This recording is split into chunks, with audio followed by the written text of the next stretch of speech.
Excellencies, distinguished guests, esteemed colleagues and friends, I am honored to welcome you all to the release of my book here at the historic BMICH.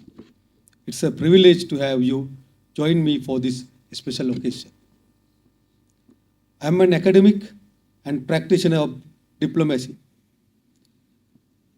Ladies and gentlemen, this is an impartial research work without any political affiliation. My book, Foreign Policy and Commercial Diplomacy in the Economic Development of Sri Lanka, from 1948 to 2020, includes a detailed case study of the economic development experiences of Singapore, Malaysia, China, and India. It offers an in-depth exploration of Sri Lanka's contemporary political and economic history, its foreign policy directions, and the role of trade, tourism, and investment agencies in the country. Additionally, it examines Sri Lanka's foreign loans and interactions with major economic players worldwide. The book is rich with insights and findings on the economic trajectories of Singapore, Malaysia, China, and India. It also discusses the development experiences of several advanced nations, highlighting the value of learning from global practices. By offering innovative ideas, perspectives, and recommendations, the book aims to contribute significantly to the evaluation of Sri Lanka's foreign policy and commercial diplomacy. One of the key arguments presented is the necessity of adopting policies that ensure Sri Lanka's political and economic stability foundations for sustainable economic development. The book provides solution to this challenge and offers guidance on the optimal political environment needed for stability. I would like to extend my heartfelt gratitude to Dr. Richard James, Chief Executive Officer, and the dedicated staff at California Public University, USA. Their unwavering support has been vital to success of this research. I am equally thankful to all those who have supported me in various capacities to make this research and book release a reality. This book is dedicated to my mother, Chitra Kanti Samaravira, in celebration of her 86th birthday.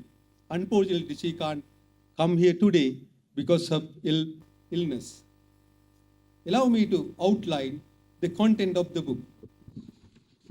Chapter 1 sets the stage by exploring Sri Lanka's economic development potential and introduces concepts such as foreign policy, trade diplomacy, economic diplomacy, and commercial diplomacy. It represents a framework that links commercial diplomacy to economic development, utilizing descriptive, diagnostic, predictive, and prescriptive analytical methods. Chapter 2 provides an analysis of Sri Lanka's foreign policy from 1948 to 2020, examining the success and failure of commercial diplomatic practices across various regimes. Chapter 3 delves into Sri Lanka's current commercial diplomacy responsibilities, including the roles of political leaders, the Ministry of Foreign Affairs, diplomatic missions abroad, and promotional agencies like Export Development Board. It concludes with innovative ideas for advancing commercial diplomacy. Chapter 4 offers a comprehensive look at Sri Lanka's international trade, commercial dealings with major economic powers and associated challenges.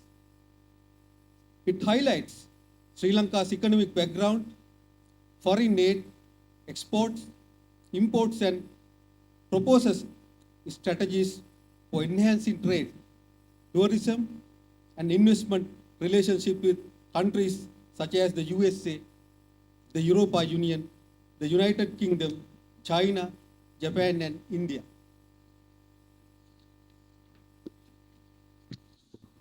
Chapter 5 represents a detailed case study of Singapore, Malaysia, China, and India, emphasizing the valuable lessons Sri Lanka can learn from their development experiences. Chapter 6 concludes with recommendation for improving Sri Lanka's foreign policy, commercial diplomacy, and economic development. While some recommendations extend beyond the scope of the research, they are crucial for advancing commercial diplomacy in Sri Lanka. These insights are drawn from my 26 years professional experience in diplomacy, alongside research findings.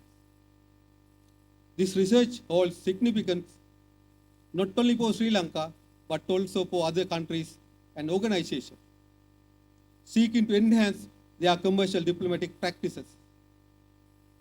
It represents a rare study that examines the intersections of foreign policy and commercial diplomacy in economic development through a comparative case study approach. I am confident that this book will be a valuable resource for those involved in foreign policy, commercial diplomacy, and economic development, both in Sri Lanka and beyond. Ladies and gentlemen, thank you for being here and for your attentive listening. I wish you all the very best.